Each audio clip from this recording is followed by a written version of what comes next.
This is FYI News 13, brought to you by SSPTV and the Hazleton Standard Speaker. For your information, we talk with an author who wrote a book all about a powerful mob boss who had a base in Northeast Pennsylvania. Happy New Week. This is FYI and I'm Ken Cara. First, there was a moment of silence to remember the 3 killed and the 264 injured last year, and then the 118th Boston Marathon got underway amidst heightened security. There were helicopters in the air and bomb-sniffing dogs on the ground. Among the runners, Drums resident Stacy Mears, whom we featured last week on FYI. Stacy did not get to finish last year's marathon, but had no hesitation in returning to Boston today. We talked with her about her desire to run again, and we also talked with Congressman Lou Barletta about last year's bombings. My number one reason is to finish, because every time I even run a race or something, I always want to finish what I start. The second reason is I pretty much want to show the terrorists, I'm stronger than you. You can try and do whatever you want, especially to something so innocent as, a race, a road race. I serve on the Homeland Security Committee where, we've been briefed and updated on that event and what happened and some of the things that we can do to prevent that. And I do believe that there were some missteps along the way, but still a lot of questions that need to be answered. But again, this is an American tradition, and to have someone from our area go there, again, we're very supportive.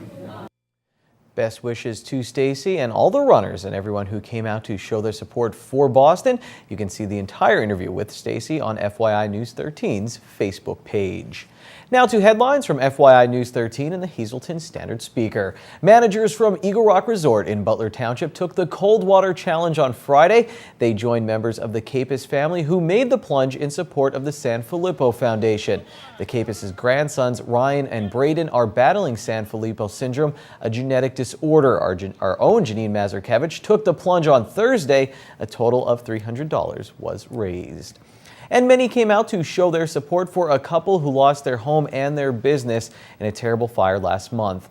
A United Night for Dementees was held Friday night at Sand Springs Country Club in Drums. The special dinner benefited the McDonald family, owners of Dementees Restaurant in Mountaintop. The event, organized by our Janine Mazurkevich, Marie Kay, and John Shima, raised approximately $3,600. I got a very interesting book in my Easter basket. It's called The Quiet Dawn by Matt Birkbeck, and it has a lot of locals talking. It's even got national media attention. Recently, I sat down with Birkbeck when he was visiting Penn State Hazleton. Now joined by Matt Birkbeck, and Matt, thanks so much for joining us, author of the book, The Quiet Dawn, all about Russell Bufalino, mob boss from the Kingston area, base of operations in the Kingston area, also investigative journalist for many, many years. Let's talk about this book. You said it came out in October. There's some big themes in here that people, if you don't know the Bufalino name, you're going to recognize names like Hoffa and some of the other topics discussed. If you just talk about the book a little bit. Yeah, it was a project that I started working on in around 2008, 2009 as a book. I was actually working on the story itself as related to the local area. With a local businessman from Scranton who was seeking a casino license who had ties to Bufalino. And then when I started working on it, the more I dug into Russell and the more I started researching his story beyond what had already been published out there, I was finding out a lot more about him, remarkably so. And what I found was, arguably, he was one of arguably the most powerful member of the mafia in the United States, given his ties to the Teamsters Union, his ties to the garment industry. He at one time led 3 crime families in the mid-1970s, one in New York, his own in Pennsylvania, and one from Buffalo. And he also had influence, believe it or not, on the film The Godfather. But chiefly, what I found was his role in the disappearance of Jimmy Hoffa, which had been discussed before in a previous book about a fellow by the name of Frank Sheeran, who had admitted killing Hoffa. The reasons why he killed him, though, is new, and what I found, what I had discovered, and had more to do with events that transpired with the CIA and the mafia back in the late 1950s and the early 1960s. So I thought it was just a fascinating story, and I thought it was one that had to be told. And interesting, I like the title, Quiet Dawn, and you said he was able to fly under the radar because of his location here in Northeast Pennsylvania. If you could talk about that a little bit, and is that kind of what the mob scene, I mean, was it big here in Northeast Pennsylvania? Did the Northeast Pennsylvanians know about it, or is this just totally under the radar? The local folks knew about it. They knew from Hazleton, through Wilkes-Barre, through Scranton, into the Poconos. They knew that there was a big mob presence. They knew it going way back when to the coal mines. They knew it during the 1930s and 40s with the garment industry. And they knew it going even now to the present day. They know that there's a presence. I don't think, though, people knew just exactly how powerful the local mob was, and actually continues to be to this day. Russell was able to do what he did in part because of his location. No one paid attention to him. He spent half his time in Kingston. He spent the other half of his time in New York City. So he'd leave on a Sunday night. He'd stay in Manhattan for 3-4 days, come back to Pennsylvania. He'd also travel elsewhere. He'd go down to Philadelphia, wherever he had to go to do business. But that gave him this blanket of secrecy. The FBI kept tabs on him going back to the 1950s, but it wasn't anything like they did with the mobsters from New York or from Philadelphia or elsewhere. No one really quite knew. They knew he was an important figure. They just didn't quite know how important. Now, The Quiet Dawn is available at major booksellers, including Barnes & Noble and, of course, Amazon.com. We'll have part 2 of our interview with Birkbeck a little bit later this week. Now, from the desk of Luzerne County Council. Council will meet tonight at 6 p.m. and it will have a very busy agenda. Topics of discussion include whether to fund a program to cover costs of jailed illegal immigrants to bike paths, plus a presentation on the results of an audit that showed an unexpected $7.4 million deficit. Again, the meeting is at 6 p.m. tonight in the county meeting room at the Luzerne County Courthouse. And very quickly, here's a look at the street sweeping schedule for tomorrow in the city of Hazleton. If you have any questions, you can call that phone number. And of course, remember to pick up the Hazleton Standard Speaker. You could visit their website and sign up for alerts, text or email alerts, so you could stay up with all late breaking news and sports in our area. Coming up next, we'll take our weekly trip to Core Fitness with Janine Mazurkevich and tell you where you can win an autographed picture of Jim Lonborg. Those are 2 different stories. Later, we'll talk with some friends who are trying to keep the game going in McAdoo.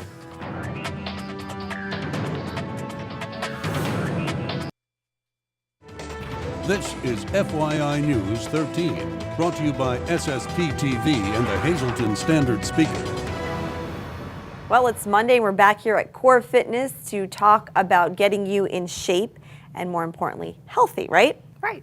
And we're talking more about cardio and the specifics of cardio and some kind of different exercises that you can do, because maybe if you've been doing cardio for a long time, you don't want to get bored, and if you're not bored, then you'll stick to something long. Right, right.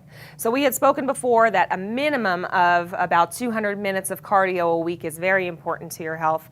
Anything that's going to raise your heart rate and your lung capacity is considered a cardio exercise. So specifically today I wanted to talk about interval training, the difference between high intensity interval training and regular interval training. And what I have here, this is my timer. Okay. And so interval training basically goes on a timed set. And so you could choose maybe a minute or 50 seconds, and you're going to do an exercise that's going to raise your heart rate for that time. Then a beeper will go off and you're going to take a rest, and that doesn't mean you're going to stop. That just means you're going to walk or you're going to slow down, do a simple step touch or something that's going to bring your heart rate back down, and then you're going to go right back into that. So that's your basic regular interval training. But there's also something called HIIT, which is like a new tag word. HIIT stands for high intensity interval training, and that's where you're going all out, maximum effort for a very short amount of time, and you're dipping into your anaerobic zone. So that's really good for blasting fat. Oh, I was just going to ask, so if you're used to doing a certain kind of cardio and you do this, is this for someone who's at a plateau, or is this for anybody? Yeah, usually I see when you're stuck at a plateau, this is what I'll recommend, because when you're at a plateau, you've been doing the same routine usually for a long time, and you get on your treadmill and you're there for 40 minutes and you wonder why nothing is happening. So you can crank that up, and an interval doesn't necessarily have to be walking, running. It could be jumping rope. It could be power lunges, or it could just be anything like walking steps really fast. If you have a good set of steps in your house, you can sprint up those and come back. Do that maybe 5 times, and that's one interval, and you would do that set a couple times. You have a grand opening coming up. We do. April 25th, 26th, and 27th. We have our grand reopening to celebrate the expansion here at Core Fitness. And so if you have any questions, we have staff will be here, and we'll be offering free classes all weekend. You have actually someone special coming here for the grand opening. Right. It's called Girls on Guard, and it's a women's only specific self-defense class. And so he will be offering a trial class for that. And you can stop by on Friday to sign up for the class. And we want to welcome him. All right, It's exciting. Always keep your workouts, have a variety of different things going on. Not only cardio, but we talked about strength training. Next Monday, we're going to talk specifically about how you can use weights to lose some weight. Correct. All right, join us right here at Core Fitness on your community on FYI. Time now for FYI News 13 weather. How nice was today? Really nice is the correct answer. Let's see if we can keep it going for the next few days. Here's FYI weather from the National Weather Service. Tonight will be partly cloudy. The low will get down to 46. For Tuesday, expect periods of rain. There's an 80% chance of rain, and that's mainly after 1 p.m. The high will be near 63. For Tuesday night, scattered showers, 30% chance, low around 39. Wednesday looks like a nice day. There is a chance for some rain, but mostly sunny with a high near 51. Wednesday night will be clear, low around 32. For Thursday, another sunny day with a high near 56. Thursday night, partly cloudy with the low getting down to 37. For Friday, there is a 30% chance of showers. The high will be near 62. And Friday night, again, a 30% chance of showers. The low will get down to 44. Mary Angie Schell joins us now, the executive director at United Charities. Big fundraising event this weekend, and something the whole area loves, tricky trays and refreshments. And this is at Christ Lutheran Church on Main Street in Cunningham. 10:30, the doors open this Saturday. 12:30, the raffle. You have to be there to win. And let's talk about some of the prizes even. I saw a Jim Longberg Red Sox autograph picture. There's a lot of stuff there. Oh, absolutely. The community is tremendously generous when it comes to our fundraisers. We have gift cards from various restaurants. We have baskets that individuals and organizations have made. We have peanuts from one of the local businesses that gave us peanuts to sell. I mean, there's a whole range of things. I think there'll be something for everyone to put some tickets into so that they can win. We're very excited. We're a United Way agency, and the funds that we receive from this fundraiser goes directly to our programs, our counseling, our material assistance, and our educational programs. So the fundraiser is critical to our ability to continue services to the community. Can you talk about some of the services you do provide for the community? How vital is this? I mean, how many fundraisers are you really doing throughout a year? Well, this is our major one. Okay. We do, at Christmas, we have a lot of organizations and individuals who provide gifts and so on directly for our holiday distribution. But this is our major one, and the monies that we receive will go to, counseling, will go to material assistance to provide, services, that we might not be able to otherwise provide. When we get so many individuals that requesting services, sometimes the funds that we have are insufficient, so this helps to supplement, those monies that we get to be able to provide to the community. Is there anything you have your eye on from the room over there filled with prizes right now? Well, I love being a dinosaur, as I said in previous interviews, the James Longberg autographed picture, because I remember him from way, way back when I was a kid. So I'm looking forward to that. And obviously the gift cards are always, a good item in this, this day and age with the economy being so difficult. It's always a benefit. So like you said, something for everybody. You said the community helped out last year, a little bit of an incident, had some stuff stolen for the event, but the community rallied very quickly to get that off, and same thing this year. They always seem to come around. Oh, absolutely. Hazelton is a tremendous community, and last year we had a break-in at our program at our facility, and some of the items that we had already prepared for last year's auction were taken.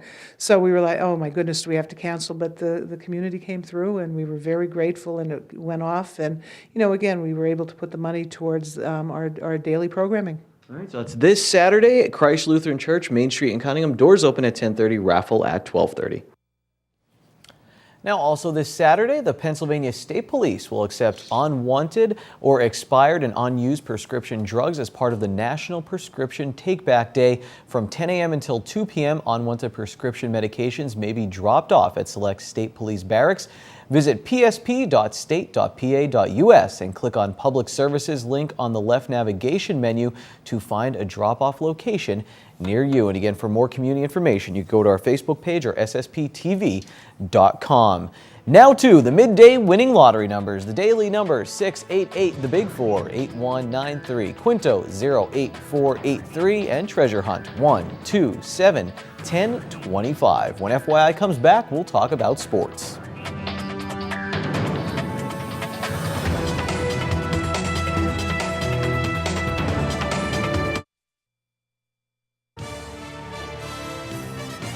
This is FYI News 13 Sports. Back in high school, as soon as the calendar hit March, my buddies and I were outside playing basketball. It didn't matter how cold it was or that most of us were terrible. We just played. Pickup games are popular all over the area, and right now there's a project going on in Magadoo to make sure the tradition continues. This is an important sign, because once games start here at the Adams Street Playground, they just keep going until the lights go out, and it's been like that for a while. What did it look like when you were growing up? It was always packed. It was always a good time. We always had 5-on-5 full court games, or we'd have tournaments, 3-on-3s.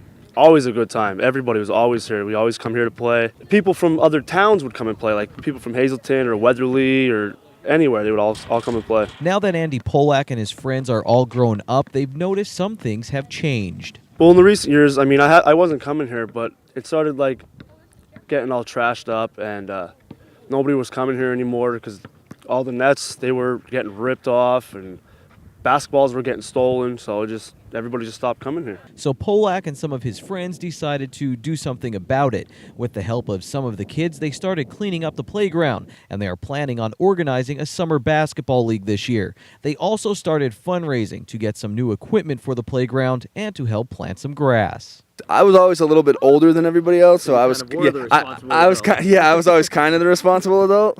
But now, to actually running it and, formulating this league and this cleanup, and now doing it I'm here with my children in mind instead of just something for for us to do. While it's nice seeing another generation on the courts, it's not so nice seeing the same backboards from a generation ago. Every time you shoot the ball, the rim, the ball just flies out.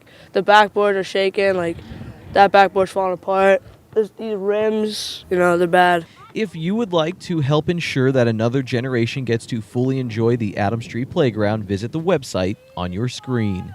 How nice is it even seeing kids out here today playing? It makes me a little jealous, that they're doing it. I'm getting a little older, so it's a little harder to do it now myself. But no, it's great to see kids out here enjoying it the same way we did. Now, if you're interested in signing up your kids for the Summer League, Andy says you can contact him on Facebook, or you can email him at tarheels.ap@gmail.com or call him 570-578-1976. Now it's time for Trivia Treats.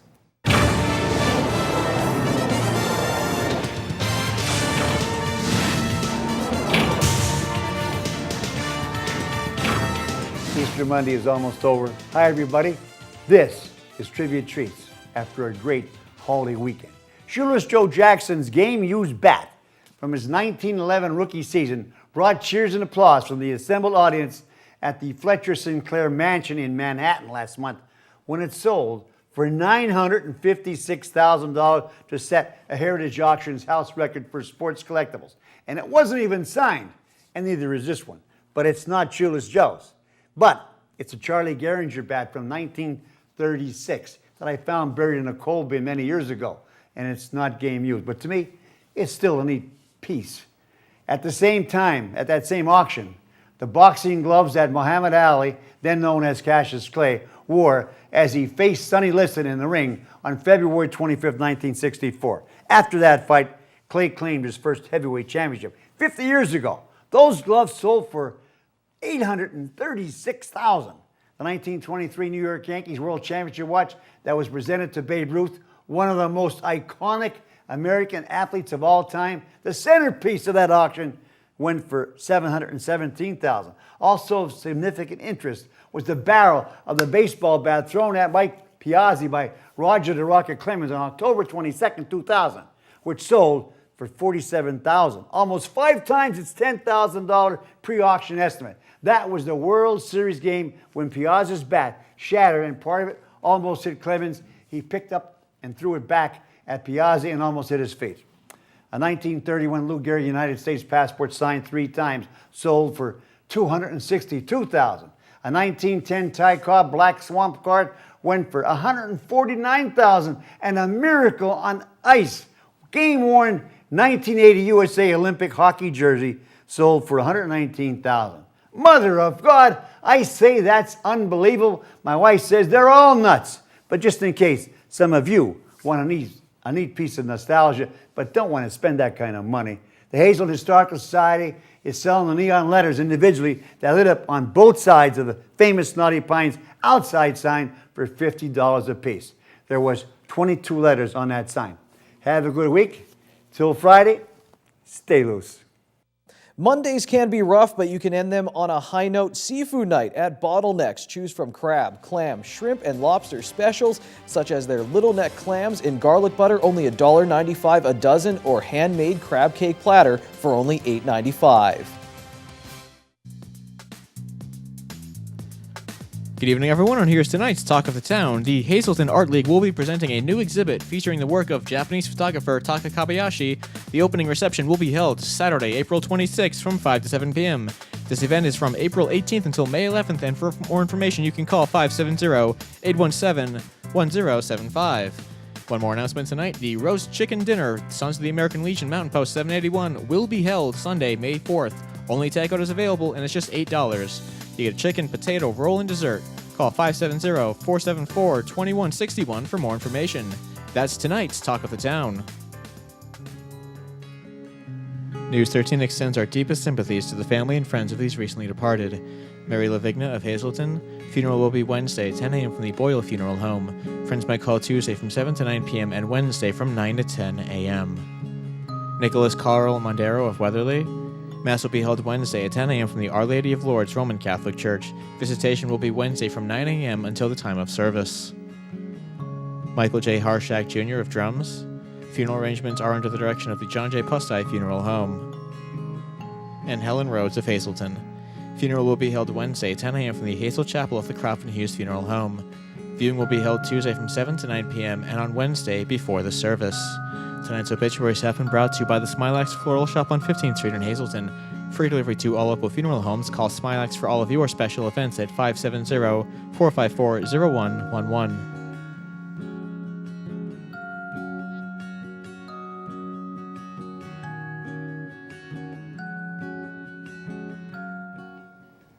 Thanks for watching FYI on this Monday. Remember, for breaking news, go to our Facebook page and standardspeaker.com. We'll see you tomorrow. Until then, take it easy, everyone.